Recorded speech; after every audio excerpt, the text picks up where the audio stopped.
Okay mga idol, magong trabaho natin ngayong araw mga idol ay mag-repair tayo ng ignition switch. So ito mga idol, tinanggal ko na yun. Tanggalin muna natin yung screw bolt dito. Tapos ang problema nito mga idol ay kung hatakin mo pataas yata to, sir.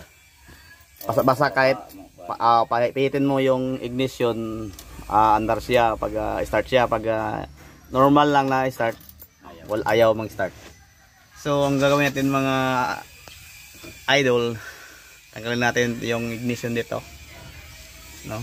At saka yung dito para makita natin yon kung ano bang dahilan bakit ayaw sa mag-start. Okay, ito tinanggal ko na lang yung yung ignition lang. Ito lang yung tinanggal ko. Yan. So punta tayo sa table. Okay mga idol, ito lang po ang gagawin natin pag magkuhan tayo, no, magtanggal ng ignition nito, yung kan dito sa loob. Yung, di ba makita niyo yung may lock dito, yan po ang lagyan nyo ng mylar or kahit ano basta makasuksok dito. Pwede yung ganito na blade, no? So pagkatapos tatlo po itong lock nito. Depende po sa sasakyan, mayroon pong 4, mayroon pong 3. So ito tatlo. Pagkatapos yung kuhan malagyan, so madali lang itong buksan. Ayan.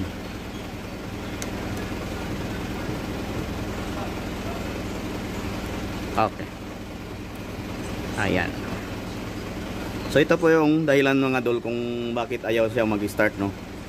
Tingnan niyo mabuti dito. Ayan, no. Medyo hindi natin makita, so kailangan natin ng light, okay? So ayan dito, ayan, no. Ito ang dahilan. Minsan ito ang dahilan, minsan yung spring naputol na or kinakalawang. Yan po ang mga dahilan. So ngayon ang nakikita natin ang dahilan, ito po. Ang gagawin natin dito, ipakita ko sa inyo kung paano tayo ayos nito. Okay mga idol, ito lang gagawin. Kukuha tayo ng pako. So ito lang. Ito ginawa ko na. So pupukin mo lang dito sa likuran. Makita mo na lang dito sa harapan na yan. Umusbong na siya. Kunti. O yan, o. Yan ang gagawin. Wala ka ng matilyo, pako. Then wag mo lang isisintro yung kanya. Ganito lang pagkagawa.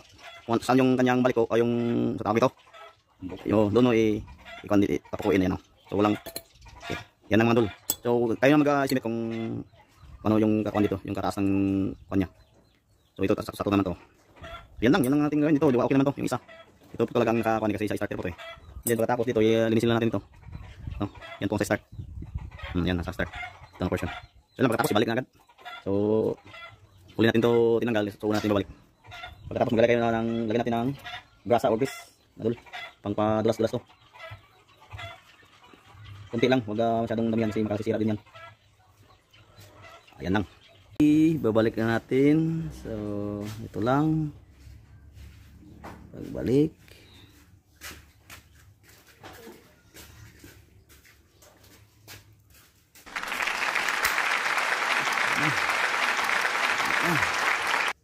Okay dol, ibalik na natin dito, no?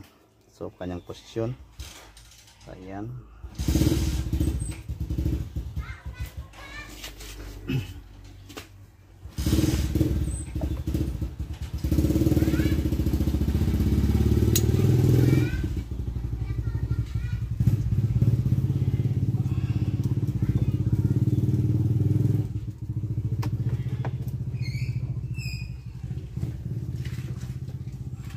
Ito mga idol, subukan natin, no, yung ating trabaho kung okay ba yun.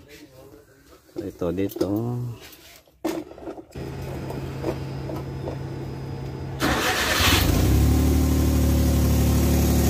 Ayan, okay na. So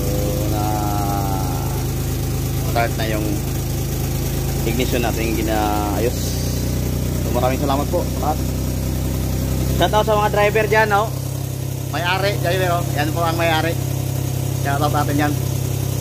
Shout out Excel.